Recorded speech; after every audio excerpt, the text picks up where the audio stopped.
Hello there, this is LEGO Dynasty, and today I'm bringing you my review of the LEGO Star Wars Kamino Training Facility promo. It is set number 40765, comes with 190 pieces, and is rated ages 10 and up. Now this set, like I said, was a gift with purchase or promo set, and was meant to be purchased alongside a threshold of buying other LEGO sets, specifically Star Wars sets, during the May the 4th event, which has now ended.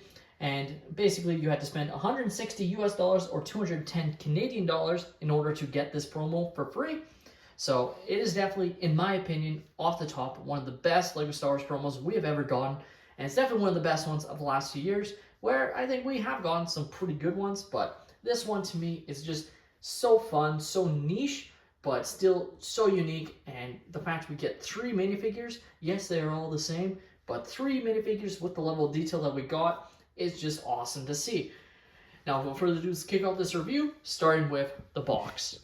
Now, taking a look at the box, you can see the nice box art here with the clones fighting inside the Kamino training facility. Looks very awesome, I have to say. You have some nice detail here. Realistically, the only thing that's kind of annoying is any set with clones these days, they just denote as a Clone Wars set rather than this correctly being an Attack of the Clones set, which with LEGO would have been a blue strip with Darth Vader, not the clone strip with the 332nd Clone Trooper. So nitpick there, but just a minor thing. Flipping the set around, you can see the nice ship there in the background with the 3 clone cadets getting ready with the armor stand, etc., ready to do their training as they prepare to become clone troopers. Now, take a look at the manual.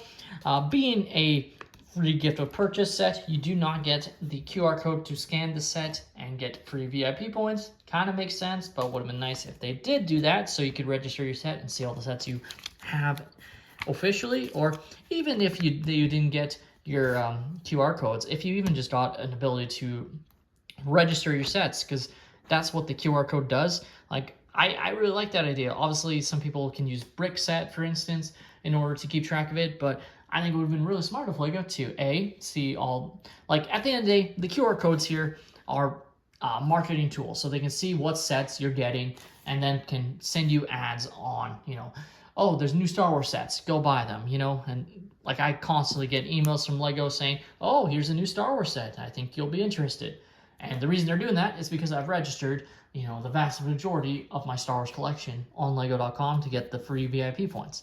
So I think still having the QR code so you could register these sets, to me, would have made a lot of sense, but they just didn't want to have to fight every time people would want free VIP points. Now, taking a look at the extra pieces I was left with following the build, including this blaster, which you can technically add to the weapon stand if you want to, or give it to the clone trooper that has this pistol already and give him dual wield. So you can do that. Always interesting to me how this has become a common extra piece. It's definitely nice, don't get me wrong, but just interesting to me that that this piece is always an extra when these sets or blasters are included. So that's definitely pretty nice. Take a look at our first, and realistically all 3 minifigures, as they are exactly the same. We have our clone cadets. These are in the same outfit that we see during both Attack of the Clones and some episodes of the Clone Wars, which is just awesome to see, and that's what makes it so exciting. I'm sure we're probably going to see a lot of LEGO fans make a lot of Kamino mocks just because of these guys. I feel like, I definitely feel like in the next year we're going to have, a lot of YouTubers say, oh, I'm going to do a Kamino mock now just because they now will have a bunch of these guys lying around. What I love is the detail here. So yeah, there's no leg printing, but it is dual molded legs with the boots, which is just awesome to see. And I wish a lot more figures in other sets would get this attention to detail of having the dual molded legs, because, for instance, the Rebel Fleet Troopers should have it, some of the Imperial officers and whatnot. You do have arm printing, though, of the Kamino or cloning patch, which is just awesome to see on both arms. The torso print is excellent, and it's all the same hairpiece, which is, the straight, regular Jango Fett haircut that we see them all have during Attack of the Clones, which, again, this set is mostly based off of. Now, we'll take a look at the mini builds first. We have a weapon rack, which does come with an extra rifle piece, so that's definitely nice. You can, of course, place the other rifles on it as you see fit. Now, there is no like way for you to place all the weapons, unfortunately. So it would have been nice if they had a couple of extra clip pieces just on like the side here or something to represent for these pistol pieces. But in the end, I guess the clone trooper with the pistol just gets to keep it, so that's fine. But as you can see, with the weapons all in the rack, it looks fine. I mean, it's not a special build by any stretch of imagination. Probably just pads the build an extra 20-30 pieces by having it included.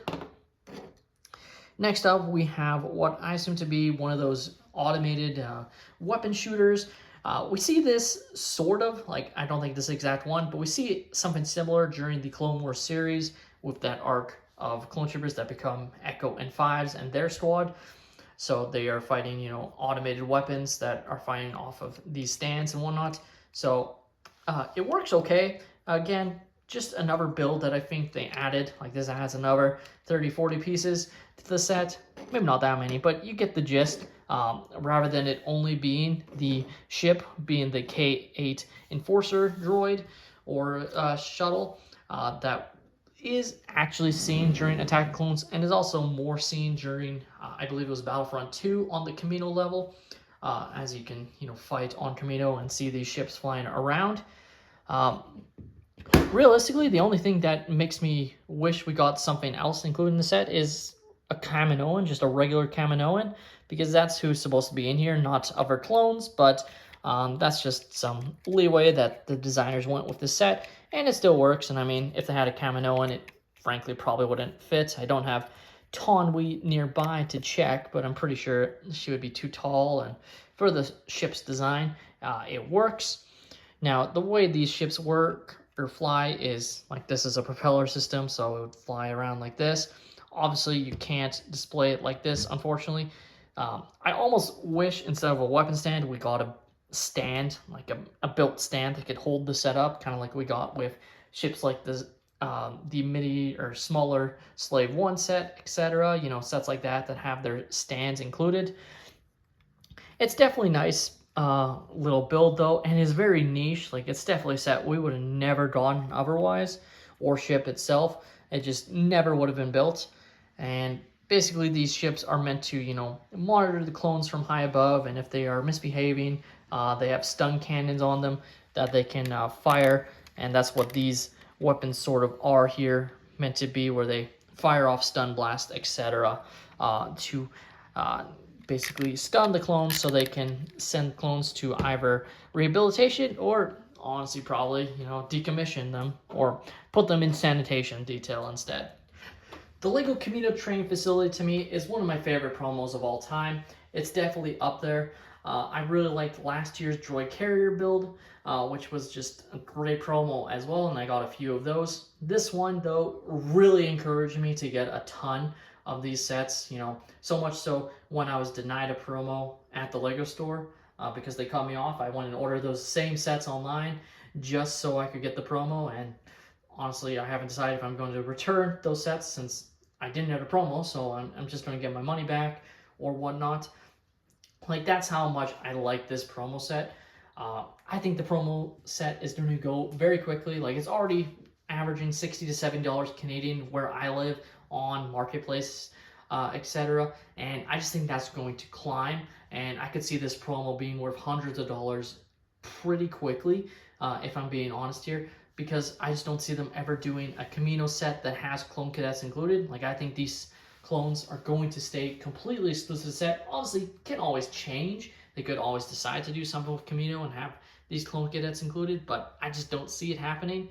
So I just think this set is going to be extremely popular in retirement, and because of that, I think it's a great promo. Like, it definitely encouraged me to get more sets than I would have gotten on May 1st just because of this.